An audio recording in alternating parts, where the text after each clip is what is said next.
Hi reception, hope you're okay. It's Thursday the 11th of June today and we've got Archie's birthday today. So happy birthday Archie, have a lovely day. So we're still working on our skills, but starting us off is always our phonics. And today we're starting on lesson 24 on the letters and sounds link that I've given you there, which is practicing your compound words and multi-syllable words. So again, working through the video, you'll look at reading words, writing words and the spelling the words. Okay, so work through that. And then tricky word, what. Well done. W-H-A-T, what. What. So I've put again, can you write the word? Can you write me a sentence with that word to practice doing it every day? And then can you read that sentence and spot where what is? Again, it's not a question, this one. It's just using the word as not a question, okay? Have a break. And then session 2, we're looking at writing and counting to 30. Because you're so good and I've seen so many good pieces of work come through where we can do to 20, I thought it'd be good to go to 30 today. So I've given you a grid if you want to use that, but if not, you can just write it down on paper. Today I'd like you to practice writing them, so remember to first count them. And remember to use those fingers if it's going to help, or use your toys. You can line them all up, can't you, to make sure you remember every number. And then write them down on the grid. And I've put a challenge, can you count past 30?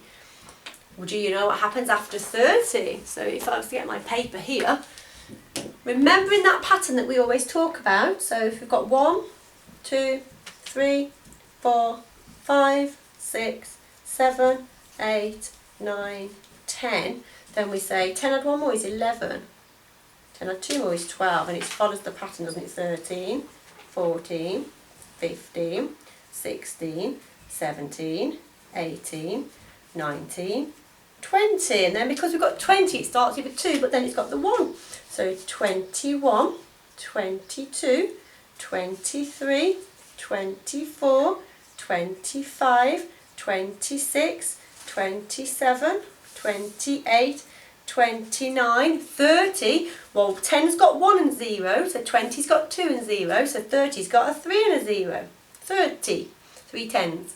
Then we just follow the pattern. So it's 31, 32, 33, 34, 35, 36, 37, 38, 39, 40, and that's just a 4 and a 0, and it just carries on like that, guys. 41, 42, etc. up to 50, and then it's 51, etc. So have a go. Doesn't matter if you can't do them. If you can just get up to 20 and secure that, that will be perfect for year 1.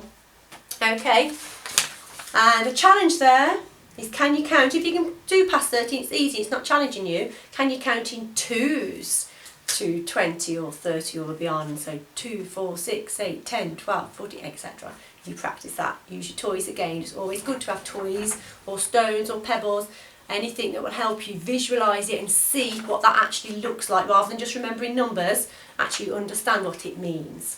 There's some counting games there and those songs that we like, counting in 2s, 5s and 10s. Choose the one or do all of them if you like. Session 3, we've got some new skills today. So as you can see, I've got some instruments today. So there's 2 options for today. So it says, I'd like you to have a go at either playing an instrument if you've got any at home, or, and this one will need to have an adult with you, is to practice having a little go at sewing. So if you've got an instrument, you can play them, but make a nice tune, because I know mums and dads don't like it when we just get instruments and we just bang it, or we just keep pressing the same buttons, or we just blow on our recorders. It's thinking of how we can make that tune nice. So experiment with changing the sounds. Maybe if I was to get my recorder out and I was to just blow the recorder, it makes a sound, doesn't it? But I could maybe try covering it with paper. Does it make a different sound if I do that? So put it at the bottom, that's usually, wrap it round, let's see. Did it make a difference? Not really on that one, did it? But it says, can we change the pitch? So it means, Did you hear the difference? So it goes high and low. Low, high, and that's called the pitch. Or can you change the volume so we can play quietly? Or we can play loudly. Okay, so have a little go at that. So I've just got a recorder. I was going to play you a little tune on my keyboard, but the plug was too far away. So I might take the keyboard into school if it's plastic. I'll clean it, but maybe not. But we'll have a look. But if you've got them, any instruments, we've got triangles, haven't you? You might have drums. You can make your own with saucepans. Sorry parents if that becomes very noisy. It's all good learning.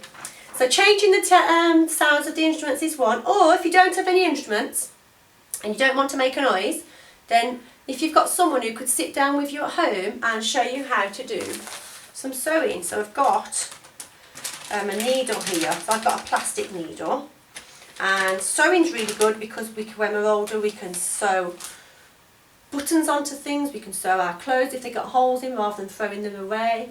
Really important to recycle, isn't it? So there's my thread. As you can see, I've just put that in my mouth there, so you can only do this if you're at home, because we don't want to be spreading our germs, do we? So the needle, it's got what we call an eye of a needle, and it's got a little hole in the top. So what we have to do, and this is a skill in itself, really good for our little fingers in reception, is to try and thread, my cotton through. There you are. Okay, so I thread that, and then when you've got some, depending on what your mums and dads give you, you can then have a little thread of just going through doing stitches. You can actually do it through paper. If I put it through, look, we can go through one, then through another, and it gets you practice doing some stitching. So I'll give you some examples of different types of stitch you can do. This one's just a little skill. I just thought you might like it while you're off at home. You can practice doing something different. If you really love it, and some children I've found in the past absolutely love doing a little bit of stitching, then you can, if you've got them, you might already have them at home, you can buy things like this. So like we made this one at home. You can see you can get some lovely kits that you can have. It might be something, if your birthday's coming up, you might ask someone, oh, could I have a little sewing kit? Could I practice doing my stitching? So, all good fun, but again, it's just another skill that you can try if you want to. If you don't want to, you don't have to. And what have we got for any extra activities for those of you that love the learning? So I've put, could you make and play hopscotch this week? So hopscotch is where you draw numbers 1 to 10 or 1 to 20 or 1 to 30 if you want a really big one, and we hop on it. So can you hop, can you skip across, throw your stone, and I think we've done that one before, haven't we, over the last few weeks, but it's always a good skill to have. Can you make an outdoor collage? So that's where we go in our gardens, or if you're going on walks, collect up your leaves, collect up flowers that are, don't pull flowers out, but if there's anything like weeds like daisies or buttercups, you could use those. Get some twigs, pebbles, whatever you find, and you can make a beautiful outdoor collage. I know a few of you have been sending me pictures of those already from your nature walk, so wonderful. So there's a few more ideas. So have a good day, guys. Can't wait to see what new skills that you learned today. Take care. See you tomorrow. Bye bye.